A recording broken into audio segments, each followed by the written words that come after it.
नमस्कार सर। नए एपिसोड में आपका बहुत बहुत स्वागत और अभिनंदन है। आज का सर सवाल आपसे रिलेटेड है। हम इतने एपिसोड में आते जा रहे हैं और आपसे बहुत कुछ सीखते जा रहे हैं। तो आज मन में इच्छा हुई कि आपसे थोड़ा जानें आपके सिनेमा के बारे में। आप आपका जो सिनेमा है सर, आपने लगभग 200-300 फ़िल्में बनाई हैं। और इसको स्वीकार करते हुए भी मुझे शर्म आती है, कहने में संकोच होता है, इतनी फिल्में बाप रे। नहीं सर, ये तो एक बहुत बड़ी बात है मैं कि कोई किसी एक व्यक्ति ने इतनी सारी फ़िल्में और सब एक से एक मतलब ऐसे ही कुछ नहीं है कि आपने बस फुटेजेस रिकॉर्ड किया और बना दिया। मैं हर महीने 10 कम करता रहता हूँ यूट्यूब से। हाँ, अरे बाप रे! तब तो काउंट कर नहीं सकते कि कितना हुआ। तो सर ये जानना है कि आपका सिनेमा बाकी लोगों के सिनेमा से बहुत अलग होता है। उसमें बहुत कुछ छिपा होता है, बहुत कुछ ऐसा होता है जो सागर की तरह भी है।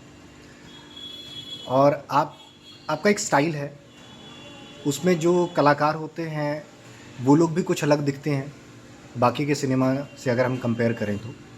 तो सवाल सर ये है कि आपका सिनेमा आप क्या कहता है, या आप ऐसा सिनेमा क्यों बनाते हैं? और आपके कलाकार या बेसिकली कहें एक्टर्स, वो कैसे होते हैं आपके हिसाब से?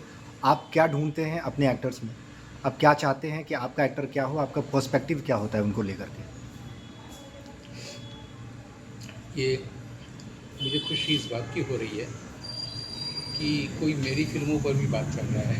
है ना? और उसमें क्या होता है कि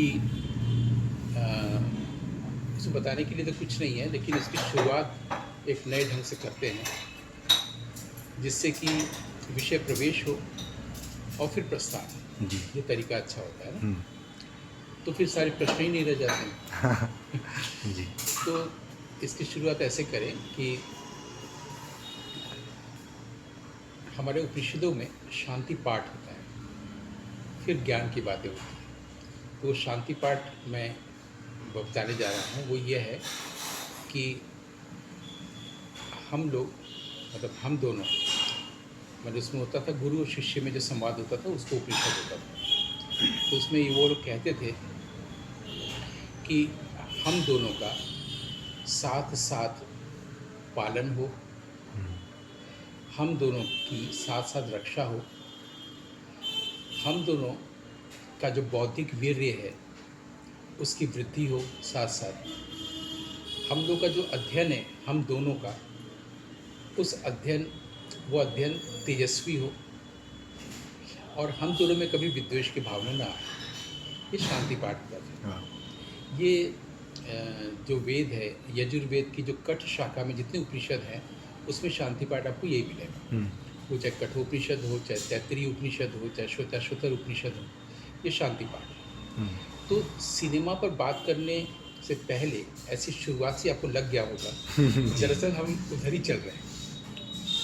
दूसरी बात यह है कि संसार में आप जानते हैं कि कर्म करना, बचपन से आप इतना सुनते हैं लोगों से, सब कोई गीता को कोट करता है, कर्म करोगे तो फल मिलेगा, अच्छा कर्म करो अच्छा फल मिलेगा, आसक्ति के बिना अगर कर्म करो तो कोई फल तुम्हें नहीं मिलेगा, मुक्त हो जाओगे, ऐसा कहते हैं ना। जी। लेकिन मेरा ऑब्जर्वेशन इस तरह का रहा है, हमने दो शब्द सुने, एक होता है श्रेयस और एक होता है प्रेयस। हुँ। ये भी उपनिषदों में कहा गया, और कई लोगों का नाम भी होता है श्रेयस। कई लोग अपनी प्रियतमा को भी प्रेयसी कहते हैं, हुँ। है ना। तो श्रेयस और प्रेयस, इसका मतलब ये होता है जब आप कोई काम लोक कल्याण के लिए करते हैं, कि ऐसा करने से दूसरों का भला हो, हुँ। उसको श्रेयस कहा गया है। अच्छा। और जो काम आप अपने को प्रिय लगने के कारण करते हैं, अपने सुख के लिए, उसको प्रेयस कहा गया है। क्योंकि ये दुनिया में ऐसा होता रहता है, देखा गया है। 95% लोग प्रेयस काम करते हैं, जिससे मुझे कुछ मिले, सुख मिले, आदि आदि मिले। 5% लोग वो होते हैं जो दूसरों के लाभ के लिए, दूसरों के कल्याण के लिए करते हैं। चूँकि ये भारतीय शब्दावली है, भारत में शिव की संकल्पना है, और शिव का मतलब होता है कल्याण। तो श्रेयस का काम करना और प्रेयस का काम करना हम लोग जानेंगे कैसे? तो इसको तो हमारे यहाँ कठोपनिषद में कहा गया है कि जैसे राजहंस जो होता है वो दूध और पानी मिला रहता है, उससे दूध पी लेता है, पानी छोड़ देता है। हालांकि एक दिन हमारे मित्र सुमित जी कह रहे थे एक दिन करके देखना पड़ेगा कि पानी रह गया दूध पी लिया कैसे, है ना। तो ये मैंने आप इसी तरह से जो अनुभव हमारे जीवन में आते हैं हमारे पास, उसमें से जो धीर पुरुष होता है, जो सुमेधा वाला होता है, बुद्धिमान व्यक्ति, वो सिर्फ श्रेय को लेता है, प्रिय को छोड़ देता है। मैंने पानी को छोड़ देता है और दूध को लेता है। ऐसा सब हमारे यहाँ लिखा हुआ है। तो नई बात क्या है इसमें? नई बात यह है कि जब आप श्रेय का काम करते हैं, मतलब दूसरों को इससे कुछ मिले, ज्ञान मिले, कुछ मिले, हमें उससे कोई फ़ायदा ना हो, मतलब जो भी नाम, पैसा, प्रसिद्धि कुछ ना मिले, हमारा स्वार्थ ना हो उसमें। हाँ, वो उसका जहन में आए ही ना, सिर्फ इससे लोक मंगल होगा, ये श्रेयस का काम है। ऐसा काम करने से कर्म नहीं बनता, किसी इंसान का कर्म नहीं बनेगा। उतना मेहनत करने की ज़रूरत ही नहीं कि हम अटैचमेंट नहीं रख के कर्म करें तो कर्म नहीं बनेगा, और जो भी कर्म करेंगे तो कर्मा होगा आजकल के अनुसार। आप जब भी श्रेयस का काम करेंगे तो आपका कर्म नहीं होगा, आपके पास कोई अभाव नहीं होगा। जिस चीज़ की ज़रूरत होगी वो कोई पूरा करता रहेगा, और कोई आपका सब काम करता रहेगा साथ साथ। जितने भी आपके काम हैं जो आपको लगता है मुझे करना है, वो कोई और कर देता रहेगा। आपको लगेगा कि ये मैं नाम ढूंढ रहा हूँ, क्या नाम है, इसको कहाँ ढूंढ रहे थे, चलो वहाँ ढूंढने जाते हैं, पता चला वहाँ पहले से वो रखा हुआ है, लोग यही तुम ढूंढ रहे थे ना। कोई कर रहा है आपका, आप आराम से बैठे हुए हैं अर्जुन की तरह, सब काम कृष्ण करते रहे। जब आप श्रेयस का काम करते हैं, कर्म नहीं बनता, और ये गीता कहीं लिखा हुआ नहीं है। और जब आप प्रेयस का काम करते हैं, जो हमको प्रिय लगे, उससे कर्म बनता है ना। उससे कर्म, फिर कर्म बंधन आदि आदि पूरा कई जन्म जन्मांतर तक चलेगा, ठीक है। तो एक आर्टिस्ट तो यही काम करता है, योगी ऋषि मुनि करता होगा, लेकिन जो ऋषि है, जो ऐसे सोचता है और विथ एन आर्टिस्टिक कॉन्शियसनेस, तो कला में भी ऐसे ही काम करेगा ना। अब इस बात को मुझे अगर लोगों तक पहुंचाना है कि लोगों का कल्याण हो, तो सिर्फ यही बात कि तुम अगर ऐसा काम करोगे तो उसमें कर्म नहीं होगा, तुम बंधन में नहीं पड़ोगे। ये बात अगर हमको लोगों तक पहुंचाना है तो हम आर्ट लेंगे, ड्रामा के थ्रू, फिल्म के थ्रू। तो इन्हीं बातों को कहने के लिए हमने फिल्म माध्यम को लिया। मैं नाटक का आदमी नहीं हूँ, मैं फिल्म का आदमी नहीं हूँ, बार बार दोहराता रहता हूँ इसको। मैं टीचर नहीं हूँ, प्रीचर नहीं हूँ, मैं वो जर्नलिस्ट नहीं हूँ, कुछ भी नहीं हूँ। लेकिन सर आपने सब किया है। हाँ, ये जो करने गए हैं वो खाली ये माध्यम कि मुझे ये बात, इस तरह की कोई बात कहनी है, तो चलो लिख कर कहें, कविता में कहें, नाटक में कहें, फिल्म में कहें, वर्कशॉप कराने जाते तो भी हम इसी, उनको बिना बताए यही सब करवा रहे होते हैं। उनको इसके लिए तैयार कर रहे होते हैं। हमको मालूम है कि एक्टर जब इसके लिए तैयार होगा तो वो बेटर या बेस्ट एक्टर होगा, जिसका संदेश सिर्फ ये है कि कभी भी आप रिएक्ट मत करिए, एक्ट करिए, क्योंकि आप एक्टर हैं। जीवन में हम हमेशा रिएक्ट करते हैं, और सारी दुनिया भर के स्कूल, ड्रामा स्कूल या एक्टिंग स्कूल ये सिखाते हैं कि आप रिएक्ट किस तरह से कर सकते हैं। जबकि हमारी भारतीय जो कला चेतना है उसमें ये है ही नहीं है। उसमें कि आप एक्टर हैं, आप एक्ट करिए। मतलब आपको साथ किसी ने स्टेज पर कुछ बोला है, रिहर्सल कर रहे हैं, तो उस पर रिएक्ट मत करिए। जब भी कहा जाता है उसको सुनिए, रिएक्ट करिए, रिएक्शन दीजिए। रिएक्शन के अलग से शॉट लिए जाते हैं फिल्म में, और हम कह रहे हैं कि आप एक्ट करिए। उसने कुछ बोला, आपको जो करना है वो करिए, वो हमेशा बेस्ट होगा, है ना। मान लीजिए किसी फिल्म में कोई पुलिस इंस्पेक्टर है, कोई जर्नलिस्ट का कैमरा खो गया और आके बोल रहा है कि यही तो आप लोग की प्रशासन जो है खो जाता है, तो उसी के यहाँ पर एक कोई उचक्का भी बैठा हुआ है, उसको उस पुलिस इंस्पेक्टर को अच्छे से खाना पीना खिलाता है, अच्छी अच्छी चीज़ें मंगवा के देता है, सॉफ्ट ड्रिंक पी और डोसा भी, और बोलता है कि इस कैमरा वापस कर दो। वो नहीं मानता है, एक थप्पड़ देता है तो तुरंत ला के दे देता है। तो उसको बताता है कि अब समझ में आया, अच्छे से व्यवहार करने पर ये होता है। तो उसने उस पर रिएक्ट ही नहीं किया, उसने जो बोला, लेकिन जो एक्ट किया वो रिएक्शन अपने आप हो गया ना। ये समझाने के लिए मैंने एग्जाम्पल एक बहुत ही सुपरफिशियल लेवल का दिया। तो जब आप एक्ट करेंगे किसी भी समय, किसी भी परिस्थिति में, और रिएक्ट नहीं करेंगे, तो आप हमेशा बेस्ट परफॉर्मेंस करेंगे। ये कहाँ से हम बता पा रहे हैं? जीवन से। किसी एक्टिंग स्कूल, एक्टिंग क्लास से नहीं, जीवन से। जीवन में भी अगर एक्ट करें, रिएक्ट ना करें, कुछ भी हो जाए, हम्म, कुछ भी हो जाए सामने, आग लग जाए, सब मर जा रहे हैं, सब कुछ हो जा रहा है, हम रिएक्ट नहीं करेंगे। यानी रिएक्ट कब आप नहीं करेंगे? जब आप शांत होंगे। क्योंकि आपके सामने एक ही चीज़ है कि किसी एक चीज़ को आप तवज्जो दीजिए, या तो रिएक्शन को या अपनी पीस को। तो आप जब पीस के साथ रहेंगे तो आपकी तरफ से एक्शन होगा और वो श्रेयस होगा, वो आप नहीं कर रहे होंगे, कोई आपके लिए कर रहा होगा। आपको तब लगेगा कि कोई और भी चेतना है जो विराट है, व्यापक है, आप तक सीमित नहीं है। तो ये सब जो बातें बता रहे हैं कुछ और बताने के लिए फिल्म के बारे में, वो दरअसल वही बता रहे हैं जो हमारी फिल्मों के कंटेंट होते हैं। यानी सबसे पहले आइडिया होना चाहिए। आइडिया वो होगा जो उद्धृत किया हुआ ना हो, आपका अपना पद हो जिसको आप गाने जा रहे हैं, आपको क्या कहना है। जैसे मैंने कहा कि सब लोग इस बात को जानते हैं कि कर्म होता है, कर्म का फल बनता है, चलता रहता है। लॉ ऑफ कॉजिशन, कर्म, कर्म का फल, फिर वो फिर एक कर्म, उसका फल, ये चलता रहता है। और हमारे जो शास्त्र हैं वो कहते हैं कि अटैचमेंट के बिना कर्म करोगे तो फल नहीं बनेगा, तुम फ्री हो जाओगे बंधन से। ये बात यहाँ नहीं आई, यहाँ पर हुई कि श्रेयस का कर्म करिए, इन्वॉल्व होकर करिए, कर्म का फल नहीं बनेगा। प्रेयस का करेंगे तो होगा। अब ये बात अगर हम शास्त्रों से उद्धृत नहीं कर रहे हैं, अब मुझे कहना, मैंने अपने जीवन में अगर ये उपलब्ध किया है, फील किया है, जाहिर है कि ये भी कॉन्शियसनेस नहीं कराया है, कर तो वही रहा है। तो इस बात को बताएंगे कैसे? या तो हम ड्रामा में बताने जाएं, लेकिन सूक्ष्म बात है।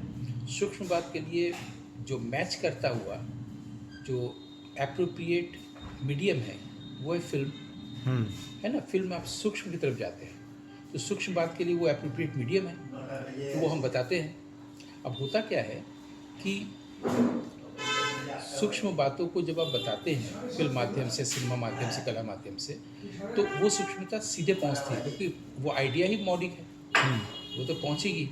लेकिन क्या होता है कि जब हम ये करते हैं, इस पर बातें करते हैं, लोगों को लगता है कि मैं फिल्म बहुत जानता हूँ, विश्व सिनेमा पर बात करता हूँ, क्षेत्रीय सिनेमा बात करता हूँ। दरअसल हम ये सब जानना नहीं है, बस ये है कि जिस माध्यम का आप उपयोग करने जा रहे हैं उसके बारे में थोड़ा बहुत तो जानेंगे।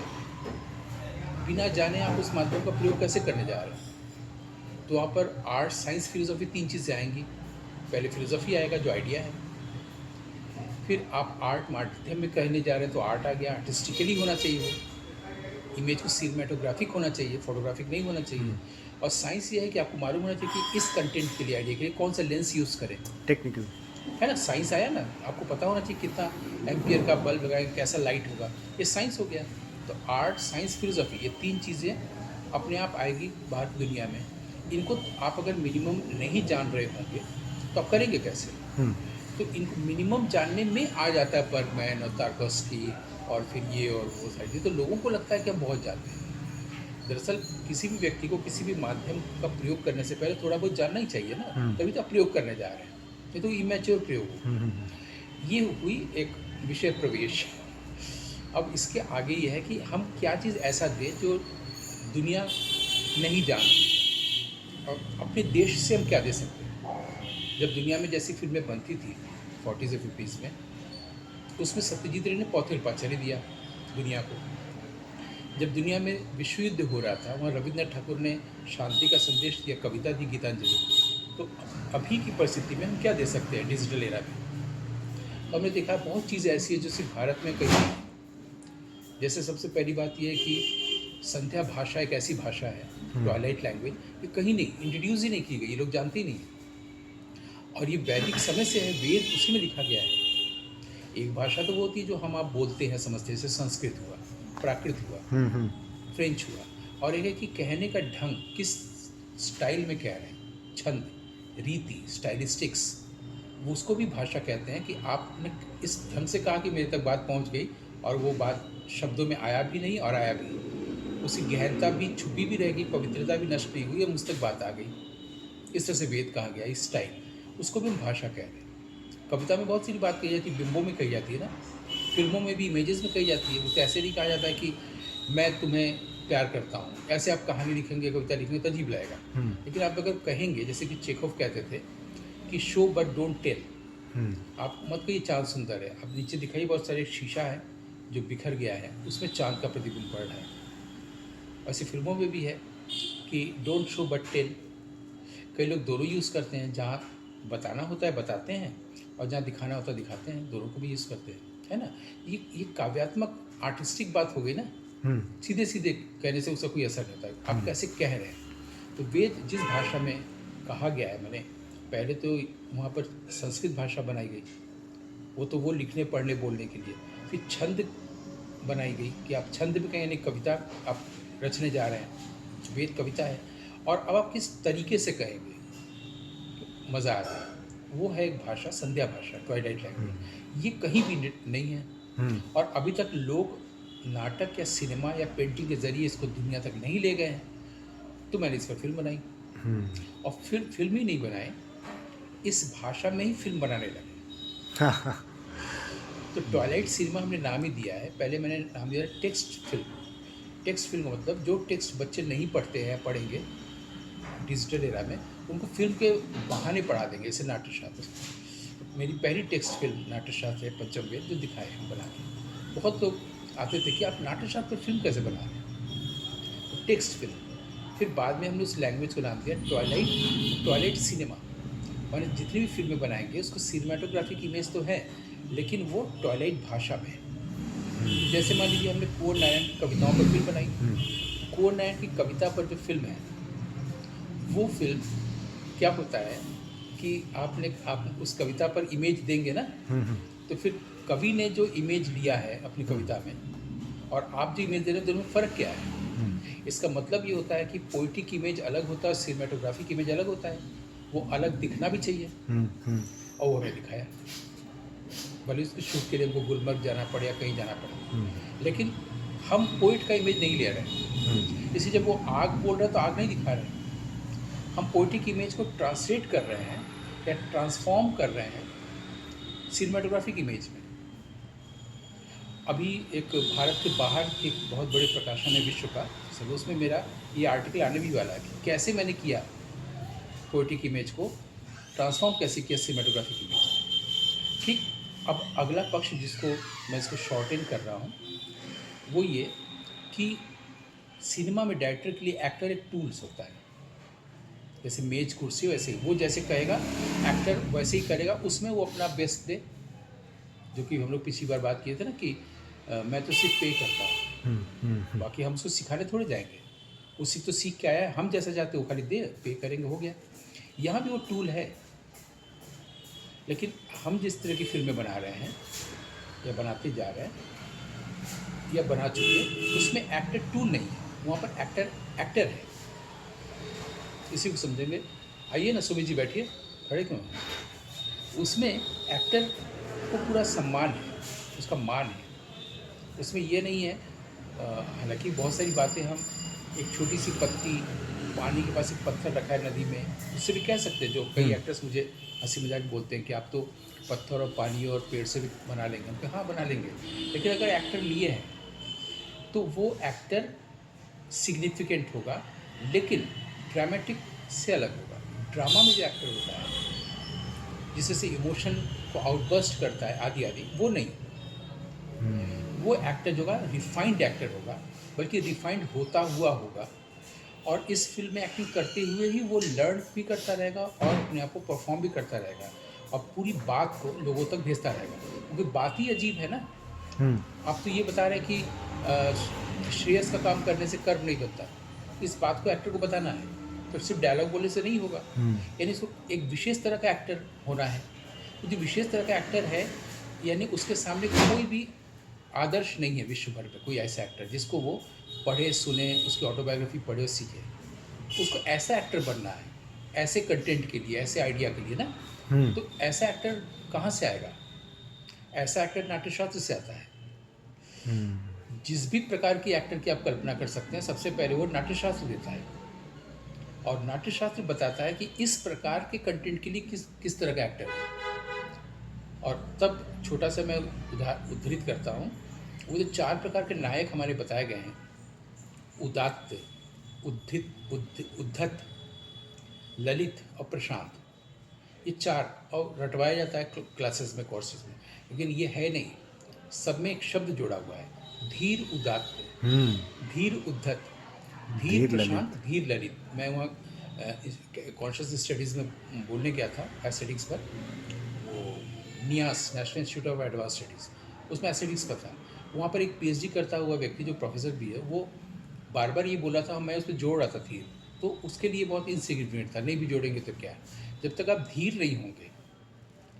वो सारे उपनिषदों में कहा गया है कि जब ऐसा होता है, जब ऐसा होता है तो मृत्यु होती है, कुछ होता है, तो धीर पुरुष शोक नहीं करता। बार बार धीर पुरुष शोक नहीं करता।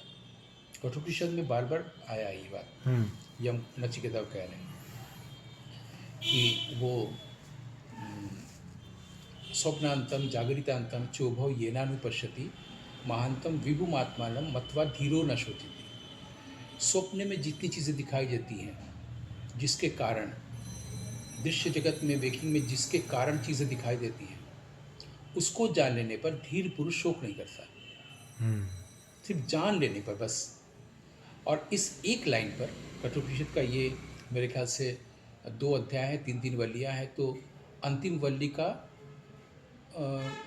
वल्ली का या उसके दूसरे वल्ली का ये 5वां मंत्र होगा। सिर्फ इस एक बात पर मैंने पूरा एक प्ले किया है, संध्या भाषा, यही बनारस में नागरी नाटक मंडी में फुल लेंथ। उन्होंने मुझे चिट्ठी लिखा, वो किया था, आमंत्रित किया था, वर्कशॉप करिए। तो और उसमें भी हमारे यहाँ ये था ना कि जो दलित है, शूद्र हैं, वो और जो स्त्रियाँ हैं, वो वेद की छाया भी ना पड़े, वेद के मंत्र का उच्चारण नहीं कर सकते। मेरे उसमें सबसे पहले जो नायिका है वो इसको बोलती है, स्टेज खाली है, अंधेरा, और सारे पुरुष पीछे से नेपथ्य से उसको दोहराते हैं। यहाँ से शुरुआत होती है। पहले ही रिबेलियन हुए हैं कि नहीं, स्त्री बोलेगी, पुरुष दोहराएंगे। और सिर्फ इस एक कारिका पर या एक मंत्र पर पूरा प्ले किया है हमने संध्या भाषा। ये बात है 1996 में संध्या भाषा प्रकाशित भी है। तो कहने का मतलब है कि हर चीज़ इसके अनुरूप होगा, लाइट भी इसके अनुरूप होगा, साउंड भी, म्यूज़िक भी, मिक्सिंग भी, एडिटिंग भी, हर कुछ के अनुरूप होगा। जब इसके अनुरूप होगा और जो बात कह रहे हैं वो संध्या भाषा में है, तो स्टाइल भी संध्या भाषा होगी। तो संध्या भाषा में सारी फिल्में बनाते चले गए लोक कल्याण के लिए। अब वो संख्या में कुछ ज़्यादा हो गई, उसमें 2.25 घंटे की भी फिल्म भी है और 20 मिनट की भी। मुझे लगता है कि शायद मैं आपके प्रश्न के आसपास आ सका। जी, लगभग आपने अपनी फिल्मों का ही बताते बताते अभिनय का भी उसमें बता दिया बड़ी शालीनता से। मुझे लगता है दर्शकों को अब समझ में आ जाएगा और उनको ये देखने की भी ज़रूरत है। आपकी फ़िल्म का मार्गदर्शन करें, वो समझें, देखें। शॉर्ट फिल्म्स भी मेरे देखे और बोलने को देखना चाहिए, डॉक्यूमेंट्री भी देखना चाहिए और फीचर फिल्म भी देखना चाहिए। क्योंकि मैंने क्या किया है, किसी फिल्म में नहीं लिखा ये फीचर फिल्म है या डॉक्यूमेंट्री है, क्योंकि मेरे सीनियर्स लोग पहले ही इसको हटा चुके हैं। फिल्म होती है, अब तो बहुत कुछ आ गया कि फीचर फिल्म में भी डॉक्यूमेंटेशन शुरू हो जा रहा है। जैसे मान लीजिए वही आप देख रहे थे जो डंकी फिल्म शाहरुख खान वाली, उसमें किस किस एरिया में कितने लोग उसमें इतने मुश्किल से गए हैं, इसका भी आंकड़ा दे रहे हैं ना, तो डॉक्यूमेंट्री आ गया। ये पहले हमसे पहले लोग कर चुके हैं सीनियर्स, मणिकौल कुमार शाहनी, उसके बाद ऋत्विक घटक। तो अब तो ये सवाल ही नहीं रहा ना कि फीचर फिल्म ही तो फेस्टिवल्स के होता है, फीचर सेक्शन और डॉक्यूमेंट्री और शॉर्ट फिल्म और मोबाइल से बनने वाली फिल्म, ये सब होता है ना, उसके लिए है। Film is film, docu drama भी नहीं, डॉक्यू फिल्म भी नहीं, फिल्म। तो मेरी फिल्म में डॉक्यूमेंट्री भी है, शॉर्ट फिल्म भी है, फिक्शन फिल्म भी है, फिक्शन नॉन फिक्शन लोग बनाते हैं, लेकिन हमारे पास कोई भेद नहीं है, क्योंकि हम अभेद दृष्टि पर तो फिल्म ही बनाने जा रहे हैं। जी। तो उसको देख सकते हैं, उसमें वो एक चिन्मयी और वह कुंवर नारायण की कहानी पर आधारित है, ये दोनों फिक्शन के रूप में आता है। और अभी हमने एक स्वाधीनता सेनानी पे बनाई, उसको आप चाहे तो नॉन फिक्शन कह सकते हैं, लेकिन है सब संध्या भाषा, सब फिल्म है। अभिज्ञान, अप्रतिम अभिज्ञान। हाँ, बहुत बहुत धन्यवाद सर ऐसे एपिसोड के लिए। हम अगले एपिसोड में मिलेंगे, तब तक के लिए आपका अभिनंदन और आभार। साथ साथ हम लोग का अध्ययन जी प्रशस्त हो। आनंद। जी सर, प्रणाम सर।